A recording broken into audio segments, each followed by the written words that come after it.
Hello, my name is Ari, and I'm just making this video to give some information and explanation about various things about two-stage snowblowers and why they work and why they don't. There's a lot of misconceptions out there about things like impeller kits, which are the rubber extensions put on your impeller blades, and a lot of people may try to lead you to believe that they aren't helpful or they cause problems or they're ineffective or whatever.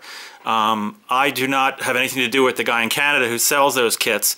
I initially bought some of them for some machines that I had that I serviced and sold, and then I started making the kits of my own. And I don't really sell the kits independently because I make the holes when I install them in the machines. So my kits, if I sold them, wouldn't really be ready for installation. They're just something that I will install if someone needs me to put them on their machines, and I also put them on my machines and ones that I sold locally. I'm actually located outside Philadelphia, PA. I actually have, as a side sort of hobby and job, have sold and serviced snowblowers and other lawn equipment. I've sold about, a couple years ago, I sold about 17 snowblowers in one season. I have about 7 myself in my own fleet. And I try to do everything possible to make them work as best and as efficiently as possible for my customer satisfaction and for my own use. Now, the thing about the impeller kits is that you have a flaw in all two-stage snowblowers. You have, on your second stage, which is behind the auger in front, is the wheel in back that spins sideways that throws the snow at a higher rate of speed than the auger in front. Now, your impeller turns this way, throwing the snow, and with anything that is being spun in a circle, it has a tendency to want to be thrown outside towards the outside edge of the circle. That's called centrifugal force. When you have a metal blade, your impeller blade traveling in that circle, of course that metal blade can't come in contact with the inside of the housing because it would rub and scratch and cause all kinds of problems.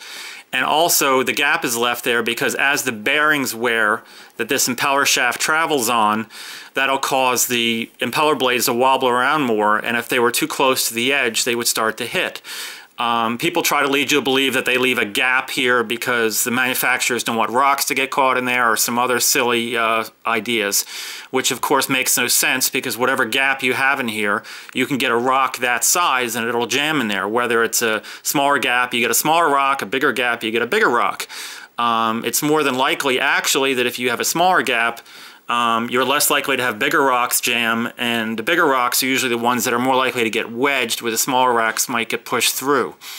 But that whole concept is ridiculous because it's really for you know, tolerances and preventing the impeller from hitting the metal because it's metal to metal. And again, as the bearings wear, that impeller will start to wobble and have a little play in it, and you don't want hitting. Also, if the blades get bent, the outside of the housing gets banged, gets dented, it may come in contact.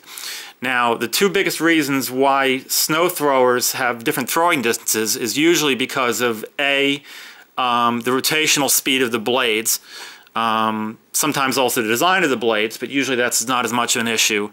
And also the second major reason is the gap. You will find usually your more expensive machines that boast better throwing distances usually have a tighter gap and tighter tolerances. They're more careful about manufacture, but if the bearings start to wear, you still have you'll have a problem more easily than you would on something with a bigger gap. The less expensive machines may not throw as far very often because they have a bigger gap.